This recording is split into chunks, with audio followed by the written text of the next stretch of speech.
The File in GTA Online. Marcus wasn't new to Grand Theft Auto Online. He'd been playing since release, long enough to know every glitch, every exploit, every modder trick. He thought he'd seen it all. That night was different. It was 2:30 in the morning, the time when servers usually calm down and the city of Los Santos was filled with only the strangest kind of players. You know, your hackers, night grinders, the ones who just never seem to sleep. Marcus sat in the glow of his monitor, eyes heavy, controller in hand, waiting for the usual chaos to load in. Except nothing.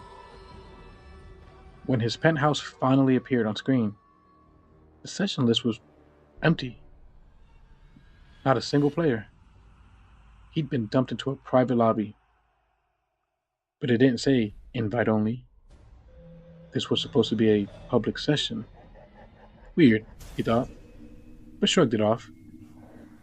That's when he noticed the first anomaly. His in-game phone buzzed with a job invite. He pulled it, not expecting Gerald, Simone, or Martin, but the sender's name wasn't familiar. Just two bold letters, representing the number 6 in Roman numeral. The job description was blank, except for a single line of red text that shouldn't even be possible in GTA's menu. Test build. Do not open outside approved sessions. Marcus chuckled. Yeah, okay. Some hacker's idea of a joke. But curiosity got the better of him. He hit accept. His screen went black. Not the usual loading transition. There was no clouds, no city skyline, just a low, static buzz leaking into his headphones. His controller rumbled once, then died in his hands. He was about to force close the game when the screen flickered back on. Only, this wasn't Los Santos. His character stood in the middle of an unfinished city. Neon signs buzzed, half-built skyscrapers towered over empty streets, and in the distance, swampy wetlands glistened under a pale moon. The graphics looked sharper, cleaner, but wrong. Everything just looked real. Too real. His jaw dropped. No way. Is this GTA 6?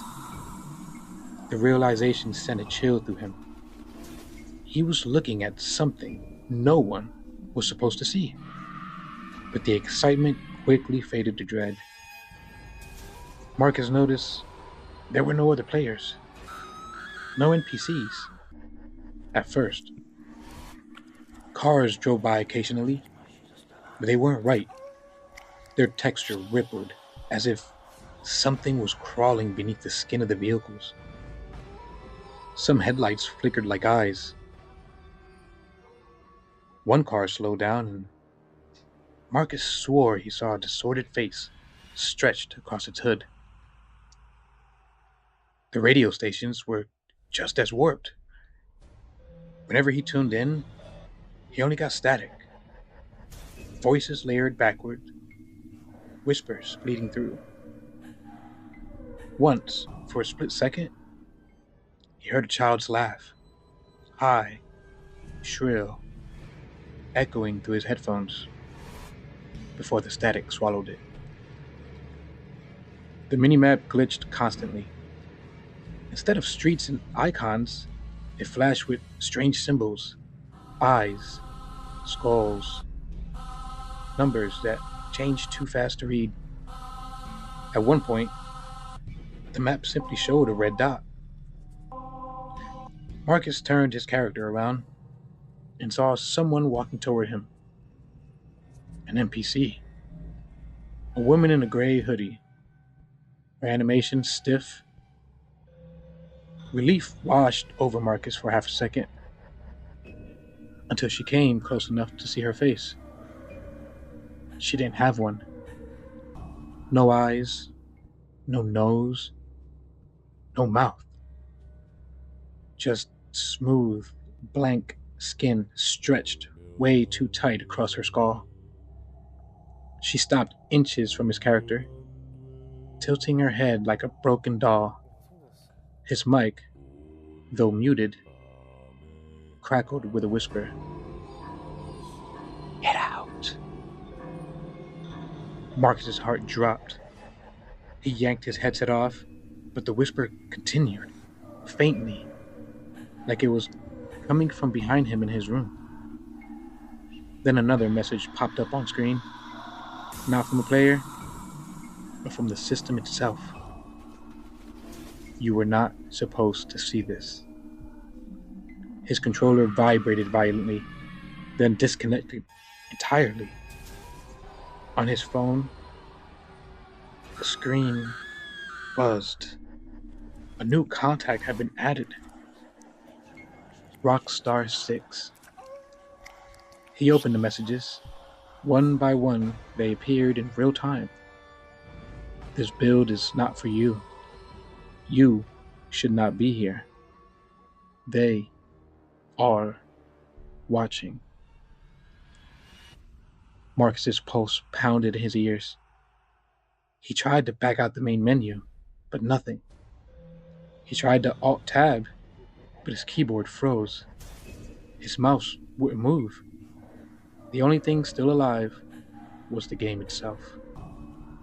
His in-game phone buzzed again. Final message appeared. Check your other device. At that exact moment, his real-life phone vibrated on the desk. Marcus froze.